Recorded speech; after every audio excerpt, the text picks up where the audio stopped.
Ölüm, insanlık var olduğundan beri en büyük korkumuz ve en derin sırrımız olmuştur. Varoluşumuzun kaçınılmaz sonu olan bu gizem, asırlardır sanata, edebiyata ve felsefeye ilham kaynağı olmuştur. Peki ya bir gün ölümle karşı karşıya gelseniz, onunla konuşma, pazarlık etme imkanı bulsanız ne yapardınız? Belki de tıpkı bir satranç oyununda olduğu gibi hayatınızı ve inançlarınızı ortaya koyar, bir hamle daha kazanmak için mücadele ederdiniz. İşte tam da bu sorunun peşine düşen ve sinema tarihinde felsefenin en derinliklerine inen filmlerden biriyle bugün sizlerleyiz. Ingmar Bergman'ın 1957 yapımı başyapıtı Yedinci Mühür. Bu film, Ortaçağ Avrupa'sında veba salgının kol gezdiği, ölümün gölgesinin her yanı sardığı bir dönemde inancını sorgulayan bir şövalyenin varoluşsal arayışını anlatır.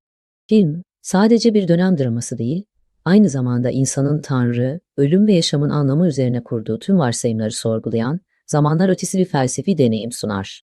Yedinci Mühür, adını İncil'deki vahiy kitabından alır ve dünyanın sonunun geldiği kehanetlerine gönderme yaparak insanlığın en büyük sınavlarından birini mercek altına yatırır.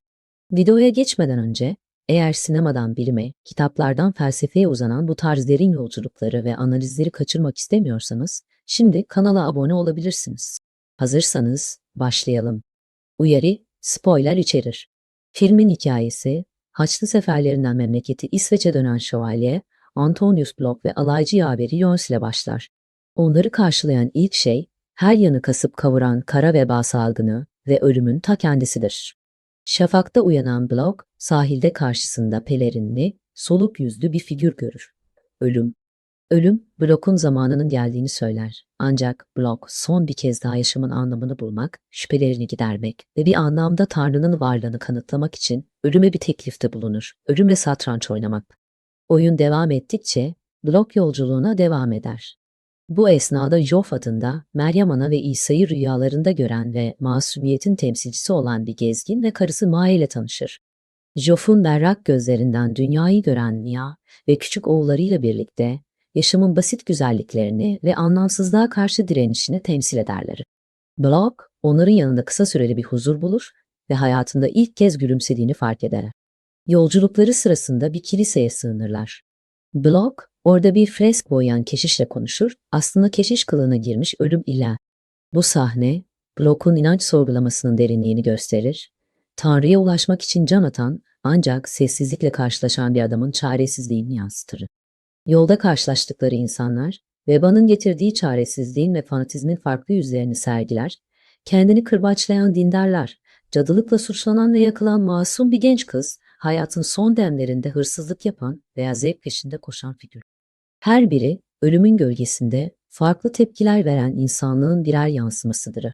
Jöns, bu kaos karşısında nihilist bir tavır takınır. Tanrı'ya da, insana da inanmaz, tek gerçeğin ölüm olduğunu düşünür. O, acımasız gerçeklerle yüzleşen, alaycı ve pragmatik bir karakterdir. Blok ise, Tanrı'nın sessizliğinden acı çeken, yine de bir umut kırıntısı arayan, inanç ile şüphe arasında sıkışıp kalmış bir adamdır. Onun amacı, iyi bir eylemde bulunarak ölümünü anlamlı kılmaktır. Ölümle olan satranç oyunu, aslında onun kendi içindeki inanç mücadelesinin bir metaforudur. Her hamle, bir yaşamı, bir umudu, bir şüpheyi temsil eder. Blok, son anlarında bile Joff ve Mia'yı ölümden kurtarmak için bir plan yapar, ölümün dikkatini dağıtarak onların kaçmasını sağlar. Bu son eylemiyle aradığı anlamı belki de başkalarının yaşamında bulur. Ingmar Bergman, Yedinci Mühür'le varoluşçuluk akımının sinemadaki en güçlü temsilcilerinden birini sunar. Film, Jean-Paul Sartre'ın varoluş özden önce gelir ilkesini, yani insanın kendi varoluşunun anlamını kendisinin yaratması gerektiğini çarpıcı bir şekilde işler. Antonius Bloch'un Tanrı'yı arayışı ve bulamayışı, Nietzsche'nin Tanrı öldü düşüncesinin bir yansıması olarak okunabilir. Tanrı'nın sessizliği, insanı kendi başına bırakır ve bu da hem büyük bir özgürlük hem de derin bir kaygı kaynağı olur. Bloch'un kaygısı, Sartre'ın bulantı kavramına yakın düşer, dünyanın anlamsızlığı karşısına duyulan varoluşsal rahatsızlık. Öte yandan, Jöns'ün nihilizmi, hayatın herhangi bir aşkın anlamdan yoksun olduğu inancını temsil eder. O, tüm değerleri reddeder. Çünkü ona göre hepsi yapaydır ve ölüm karşısında hiçbir anlam taşımaz. Ancak filmin kalbinde absürdizmin izleri de vardır. Albert Camus'un Sisyphos söyleninde anlattığı gibi, İnsan sürekli bir anlam arayışındadır. Ancak evren bu arayışa karşı kayıtsızdır. Block'un çabası, bu absürtle yüzleşme ve ona rağmen bir anlam yaratma çabasıdır. Joff ve Mia karakterleri ise bu acımasız gerçeklik karşısında basit bir yaşam sürmenin, anı yaşamanın ve sevgiyi deneyimlemenin kendisinin bir anlam olduğunu gösterirler. Onların varlığı, Bergman'ın umutsuzluğa düşmeden yaşamın içindeki küçük güzellikleri ve insani bağları yücelten bir mesajıdır. Şövalye Block'un son eylemi, belki de kendi kurtuluşunu değil, insani dayanışmanın ve başkaları için fedakarlığın ne kadar değerli olduğunu gösterir. Ölümle Sondan sahnesi, sadece bir film sahnesi değil, aynı zamanda insanlığın kaçınılmaz sona karşı sergilediği ortak yazgının, umutsuzluğun ve belki de bir avuç umudun evrensel bir sembolüdür. Peki sizce Antonius Block aradığı cevabı bulabildi mi? Ya da daha önemlisi, ölümle yüzleşirken anlam arayışı boşuna mıydı?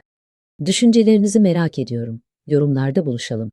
Yedinci mühür, yüzyıllar sonra bile varoluşsal sorularımızın peşini bırakmayan, izleyicisini derin düşüncelere sevk eden ve felsefeyi, sinema perdesine en güçlü şekilde taşıyan eşsiz bir başyapıt olarak kalmaya devam ediyor. Yedinci Mühür ve diğer yapımlar hakkında merak ettiğiniz tüm detaylara Movie Miro platformu üzerinden ulaşabilirsiniz. Movie Miro'da izlediğiniz film ve dizilere kendi duygusal tepkilerinizi verebilir. Bu hislerinizi arkadaşlarınızla paylaşabilir ve diğer izleyicilerin bir yapım hakkında neler hissettiğini öğrenebilirsiniz. İzleyicilerin oluşturduğu gerçek duygusal haritaları inceleyerek bir sonraki film veya dizi tercihinizi bu hislere göre yapabilir ve topluluğun deneyimlerine ortak olabilirsiniz. Bir sonraki merak yolculuğumuzda görüşmek üzere. Siz bu konuda ne düşünüyorsunuz malum? Düşüncelerinizi yorumlarda benimle paylaşmayı ve videoyu beğendiyseniz destek olmak için beğen butonuna basmayı unutmayın.